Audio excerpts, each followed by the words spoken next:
Welcome back, everybody. Busy news cycle this week. And just 2 days ago, Florida Senator Marco Rubio sent a letter to Attorney General Merrick Garland and HHS Inspector General Christy Grimm calling for an investigation into a report earlier this month from the Center for Medical Progress, alleging that Planned Parenthood is providing aborted baby parts to the University of California, San Diego, UCSD, in exchange for valuable consideration. Senator Rubio added that he wants the investigation's findings to be shared with the public. And joining us now to talk about this and much more is David Daleiden. He is project lead with the Center for Medical Progress, that very organization that put out the report. David, thank you so much for joining us. Thanks for having me on with you. David, I felt the need to read some of the really uncomfortable portions of this report, and there was a lot as far as the description of what is actually happening. I don't want to tell you to necessarily sanitize it, but can you just kind of give us an overview of what this report was all about? Sure. So through a California public records request, Center for Medical Progress recently obtained copies of the foundational contract that Planned Parenthood has in Southern California with the University of California, San Diego, to supply aborted baby body parts for taxpayer-funded experimentation at the university. Now, the important thing to know about this contract, and frankly, the thing that shocked me and that I think has shocked a lot of people listening to this report, is that in this contract, the parties, Planned Parenthood and the University of California, agree explicitly for valuable consideration, which is a key element of the federal law against selling baby body parts. They agree for valuable consideration that Planned Parenthood will supply its, quote, proprietary aborted fetal body parts to the University of California in exchange for Planned Parenthood retaining ownership of any patents or intellectual property that the university develops experimenting on these so-called proprietary aborted babies from Planned Parenthood. Proprietary obviously means that you think that you own something and have a right to sell it. It's a federal crime to sell aborted baby body parts for valuable consideration. It's explicitly the arrangement, the quid pro quo arrangement made in black and white lettering in this contract. And the valuable consideration that we're talking about, the ownership of the patents and intellectual property that the university develops using Planned Parenthood's so-called proprietary aborted babies, could be worth up to millions of dollars in ongoing royalty revenue. So this is selling aborted baby body parts on a level way bigger than we've ever discussed before in the national conversation. And I think that's why people like Senator Rubio are taking notice and demanding answers. David, since you brought this to light, what, if anything, has the University of California or Planned Parenthood said, or have they just been completely silent? They have been completely silent for the past it's been 3 weeks now. 3 weeks since we first put this report out. Planned Parenthood and the University of California have been asked by multiple news outlets to comment on this subject. They have remained completely silent, and I think that's very telling. Wow, remarkable. Absolutely. Well, and I think the most telling part about that is that they know that they have folks in Congress and state legislatures who will fight on their behalf, right?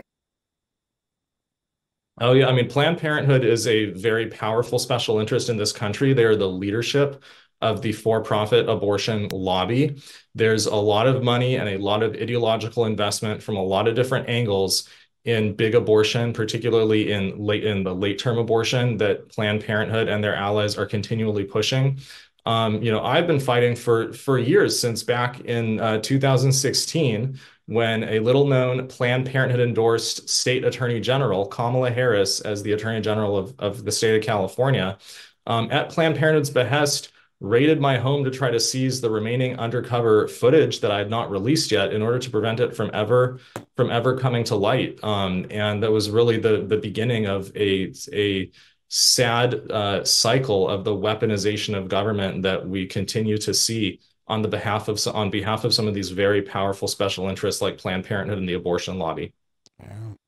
David, a few years ago when I was working at The Hill, I wrote a story that Jeff Sessions had instructed the FBI to begin an investigation into similar concerns of Planned Parenthood sales. I think this might have been Pittsburgh or somewhere else, but whatever happened to that investigation? I've never been able to get an answer from the Justice Department. Yeah. Yeah, it's been what, about 7 years since the Sessions DOJ announced in 2017 that they had opened a federal investigation of Planned Parenthood selling aborted baby parts. There's been several successful state and local law enforcement actions against some of the different third-party players in the trafficking of aborted babies from Planned Parenthood, but the public has never gotten a clear answer from either the Sessions DOJ, the Bill Barr DOJ, or the Merrick Garland DOJ now as to whatever happened with that investigation.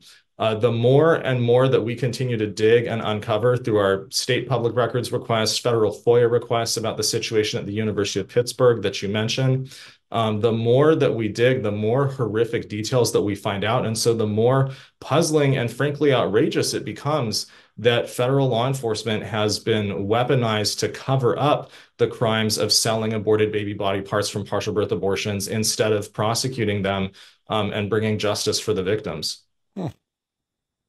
Speaking of former U.S. Attorney Attorney General Sessions, and former Alabama Attorney General Jeff Sessions, I wanted to ask you about that special election in Alabama on Tuesday for Alabama's 10th district, won by a Democrat by 25 points or so in a district that went for Trump. They called it a bellwether state. I'm not totally sure that that's accurate because this is northern Alabama, a lot of defense companies there, so a lot of government workers have moved into that area.